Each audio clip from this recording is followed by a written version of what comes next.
Okay, here's what needs done in the kitchen. On the ceiling, these are junction boxes that need to stay exposed, but the drywall around needs to get patched in. We had to move the light fixture, so that needs patched. And then again, another junction box that stays exposed, but the drywall gets patched. This was 1/4-inch drywall on top of plywood all the way through. So if we just want to cut the drywall a little bit bigger and then just patch a piece of drywall over top of it, then we don't even need to put any backers or anything, however you want to do it. But I thought that would be easiest. Just cut the 1/4-inch drywall, put a new piece of 1/4-inch on here and screw it to the plywood. There are upper cabinets going in up to the ceiling, so we don't need to do the corners, upper corner or inside corner. The cabinets will come down 18 inches above, 19 inches above here. So did want to just tape and mud a first coat over that seam because we are going to do a tile backsplash there.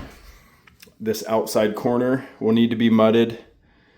And I do have a corner bead here. And then the upper corner up top needs to be mudded. We can take the cabinet door off if that's easier just to get there. So inside corner and ceiling corner over here. Again, if we just want to cut the drywall a little bit bigger, even up into here, and then just replace one big piece of drywall. Excuse me, time out. Sorry, I had something in my throat. If we just want to replace one piece of drywall here, that would be fine. Just to cover these holes up. All of the wiring is good.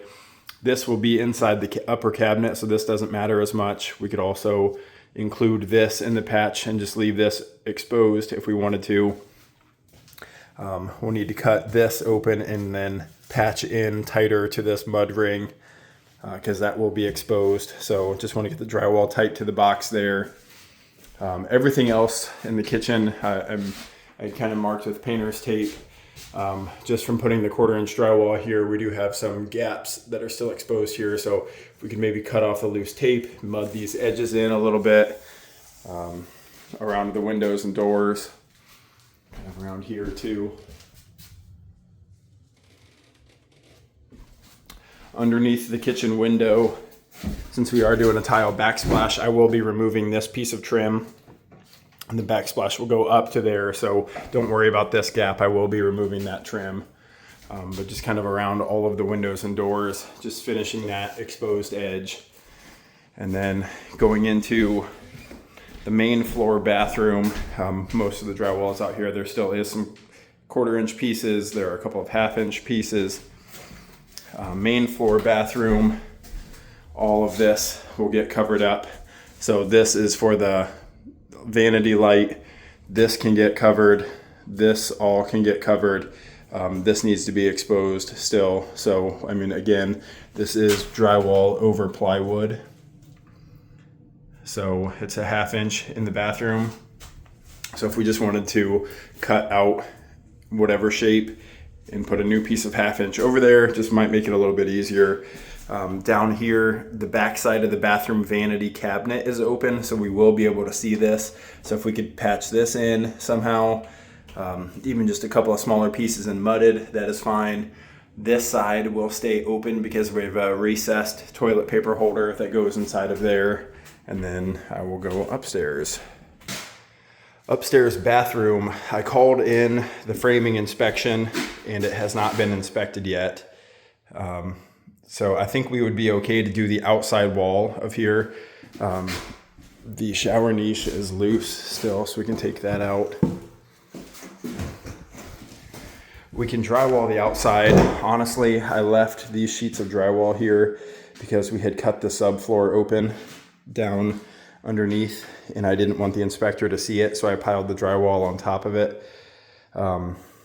It would be okay if we just did all of the main floor today and got a coat of mud on it if possible and then waited on this.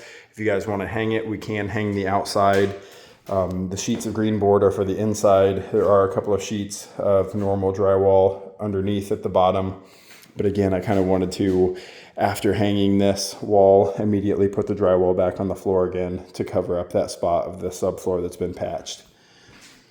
Inside the bathroom, these were access holes for the electrician. Those can both be patched. This is just drywall, it is not plywood.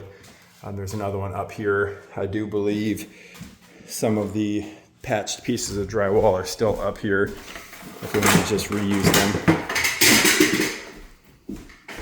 So some of those do exist. I had to cut this open to get the bathroom vent ductwork down. So the drywall is still here. Here's that piece and this piece. To go back onto the stud, we can put a little nailer back here and just be able to get that drywall up. There are a couple of pieces of 2x4. There's random screws and stuff up here.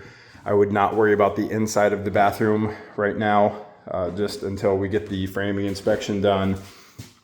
When this gets done, I will probably strip out this wall with this plywood, just so that way that when the drywall goes over top of it, it will go all the way down to the shower pan. I'll keep it up off the shower pan a little bit.